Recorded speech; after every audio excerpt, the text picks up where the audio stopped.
let's get to hear from the presidency what the plan of President Bola Tinubu is in India. What do Nigerians stand to gain in the G20 summit? Is this going to be one of those talking shops, or what will it benefit Nigeria? Let me get to speak with Ajuri Ingilale, who is a special advisor and the official spokesperson of President Bola Tinubu. Hi, good evening. Welcome to the program. Good evening, my brother. All right. The president is due to travel tonight. That's correct.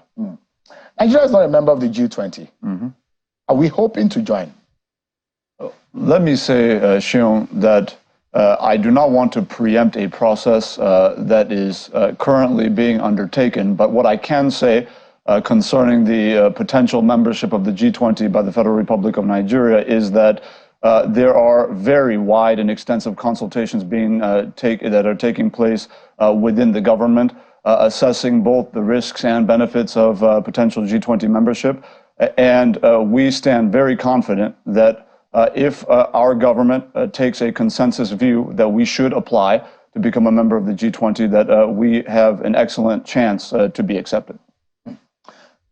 Because there are those who believe that Nigeria missed an opportunity to join BRICS committee, and the fact that the likes of Egypt, South Africa, India, and the rest of them are part of it, and there is an emerging global business opportunity where there is an association somewhat try to play down on the dominance of the dollar over all of the kind of currency or the prominence of other economies, the American economy on other economies. But what is the president thinking about this association and the benefit that it does have on Nigeria economy? Well, let's first of all understand, Sheon, that when we're talking about the G20, you're talking about a body of nations that comprise 80% of global GDP, 75% of international trade, and housing over 60% of the global population. That is no small group to be a part of. If you refer to BRICS, we have no problem with BRICS. We have not applied to BRICS, contrary to false speculation out there. We have made no application to BRICS or the G20 as of today. But our consideration is based on empirical analysis. It's not based on sentiment or emotion. It's not based on whether or not the cool kids are going to a particular place or not. It's about whether or not it is going to serve the national interest and the national economy of the Federal Republic of Nigeria. And that is the assessment we're making. Now, with the numbers I've just cited with respect to the G20, I think it becomes fairly obvious the benefits of a potential membership of the G20. We're still studying. It is noteworthy that we are being invited with a special invitation by the host nation, India, to be part of this. But look, we want to be clear with our people that this is not just about theatrics or, some sort of a cosmetic view of geopolitics. This is about a black and white pursuit of investment to ensure that we can put our people to work in country. Now, I want to be clear about how we're going to do that. What shall Nigeria benefit from the presence of President Bola Tinubu in New Delhi this week? First of all, you would recall that the president has, we stated this in our press conference last week, as well as the press statement yesterday, but what we are going to be engaged in is a series of meetings with top CEOs across multiple sectors of the Indian economy. And these are individuals who we did not seek them out. We did not chase them. They came seeking audience with the president of Nigeria. So they're looking for us, and we are opening our door.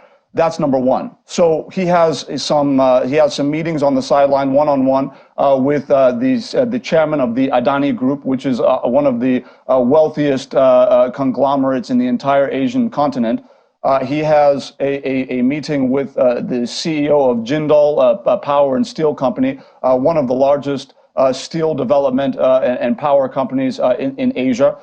They are interested in coming into Nigeria to deal with processing our iron ore into steel. And we all know that steel development is the bedrock of industrialization. There is a lot that is going to come out of this. Now, separate from the one-on-one meetings, and that's just 2 that I've mentioned out of 5 with the big-time CEOs, we also have a large-scale CEO roundtable that is being hosted by President Bola Tinubu. This is a man who has a clear track record on this issue. It's not by accident that Lagos State, under his leadership, was able to attract all those factories and industries to Lagos. He knows how to attract investment. He knows how to actively pursue investment, and that's what he's doing now as president. With this CEO roundtable, you have 20 Indian CEOs sitting at the same table with approximately 20 Nigerian CEOs across multiple sectors of both economies, looking at how they can partner to bring value, to bring jobs, to bring more revenue generation to the Nigerian economy. This is the crux of what we're doing in New Delhi. So these are investment opportunities. They are possibly absolutely midterm measures. What are possibly the low-hanging fruit that Nigeria could get immediately from this summit or this attendance by President Bola Tinubu? Well, the beauty of the approach of the president, he handles investors with the same open door that he handles politicians on political issues. With an open door. He is always going to ensure that each investor feels just as important as the next one. There's no prioritization there in terms of how he's going to favor one over the other. He's going to make sure that everybody has equal access to him and equal opportunity. The reason why that's important is because he's not a delegator by nature, because he is by nature somebody who is able to both macro manage and micromanage. He has the capacity to bring them in. He knows what the issues are in the country as a long-time subnational leader. So my question will be... If I can just land this point real quick, is that because he's been a subnational administrator, he knows that at all tiers, whether it's federal or subnational, those areas where the shoe is pinching the foot of investors. So when he brings them into the room in India or anywhere else in the world where he's pursuing the investment, he can give them the assurance that they have presidential power behind them, the power of the legislature to amend the laws where required, the power of the tax authorities and the regulatory authorities to make whatever amendments are needed to bring those investments into Nigeria, to employ our young people and expand our tax net. And that is the focus. So my question directly is, if the president is coming back home, just like you as a father will travel and your children will be asking for what you are bringing in the immediate, as he's descending the aircraft back into Nigeria later this week, what do you think are, or what do you know are the low-hanging fruit? So, and I try to pin down my question to the fact that, is he focusing more on power generation? Is he looking at investment in the oil and gas? Is he looking for loans? Is he looking for direct federal foreign direct investment of now, just like the NNPCL went and asked the Afro-Exim Bank to give us $30 billion US, $3 billion US that is. Right. What exactly can we put our finger on? It's a great question, Sheung. So specifically, if you're asking about the sectors, he's not focused on just one sector or the other. He's focused on multiple sectors. And to be specific, one of the meetings that he's having is with the chairman of Goa Shipping Shipyards in India, one of their major shipyard ship manufacturers. We believe that there's a huge opportunity in the country, within Nigeria, to employ hundreds of thousands of our young people building ships across our coastal communities. That's not just in Lagos, that's not just in Ondo, that's also across the Niger Delta. We believe that we have the facilities, we have the technological know-how and educated youthful population that can take up those opportunities. That's on the one hand. On the other hand, he's meeting with the president of South Korea. We haven't even talked about the bilateral meetings. We've only talked about business. He's meeting with the president of South Korea, President Yeo, who is going to be involved in, already we've struck deals with Daewoo, a major South Korean conglomerate, for the reconstruction that's ongoing as we speak of Warri and Kaduna refineries in the country.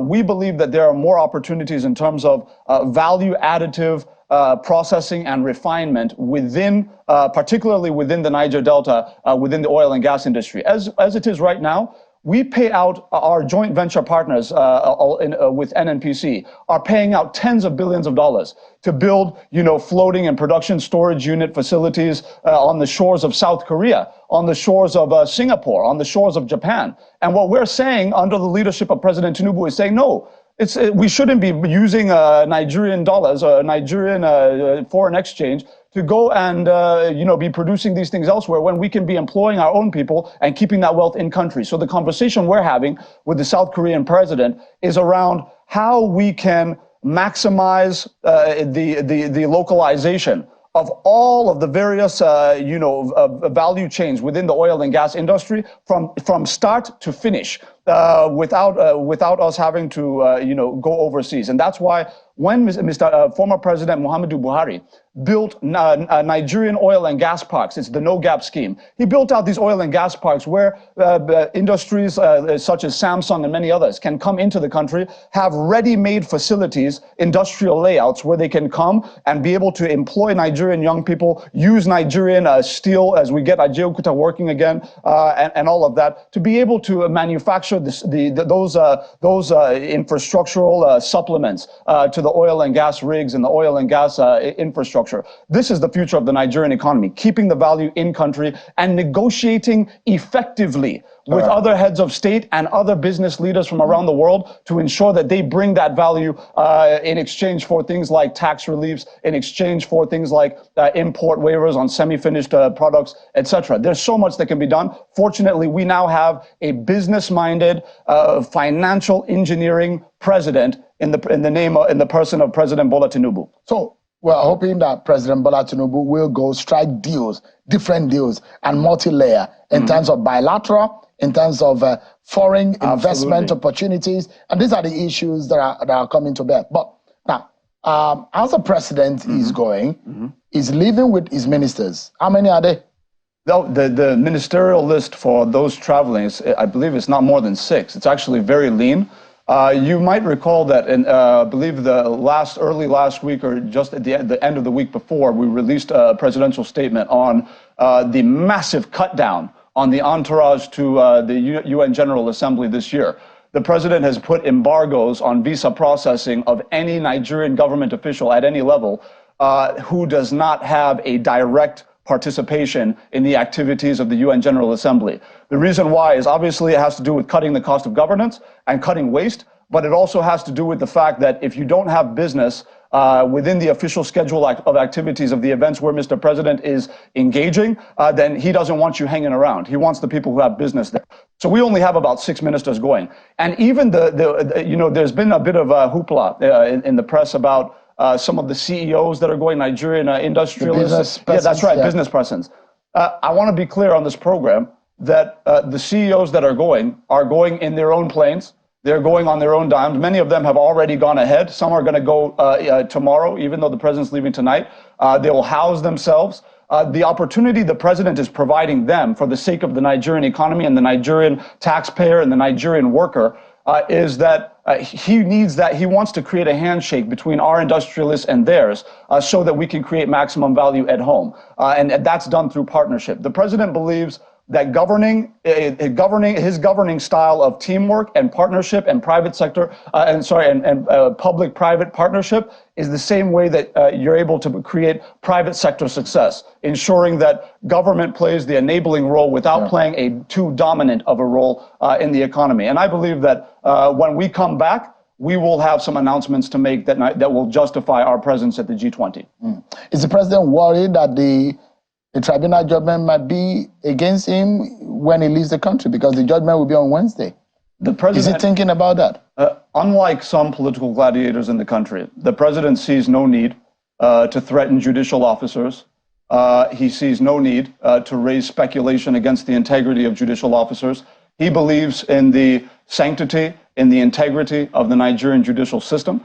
He believes that the great men and women on the panel will make their decisions based only on the facts before them and not based on anything else. And as a result of his faith and confidence in the judiciary, he believes that the mandate which Nigerians freely gave to him during the elections will stand. And that is the position of the president. And he will continue to ensure that no matter what the outcome of the judgment is, that he does his part to ensure that our institutions continue to be respected, not just by him, but by all actors. He's not worried that it could go either way.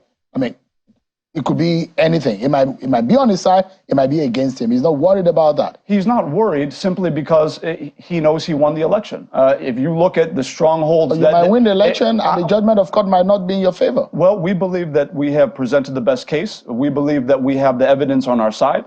We believe that we have the most talented legal team in the country that is working with the best facts available to any candidate. The fact is we won in more places across all geopolitical spreads with the right numbers in the right way. And when that happens, when the APC lost its strongholds, for example, in Lagos, in President Buhari's Katsina, and many other places, no one said that those elections were rigged. So what we are saying is where we won, people shouldn't also say it was rigged. And we believe that the facts before the judges are such that they will take the decision that is in accordance with the facts on the ground and not in accordance with any other baseless speculation. Does it bother him also that people are worried?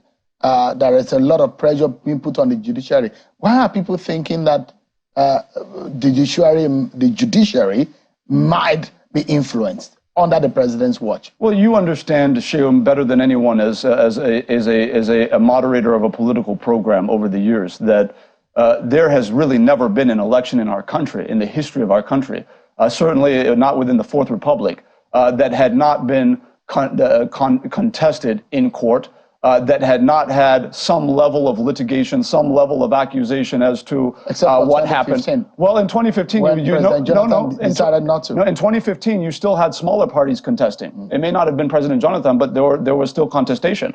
So what we are saying is that where you have that culture of contestation, the culture of winner take all, the culture of I cannot lose, this is going to persist. But our concern is not about any of that. Our concern is making sure that the judiciary is in a position to make an independent decision based on only the merits of the case and nothing else.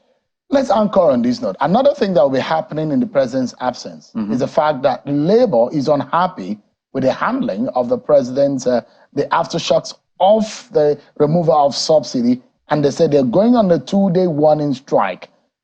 Imagining that the president is leaving the country in that state, is it right?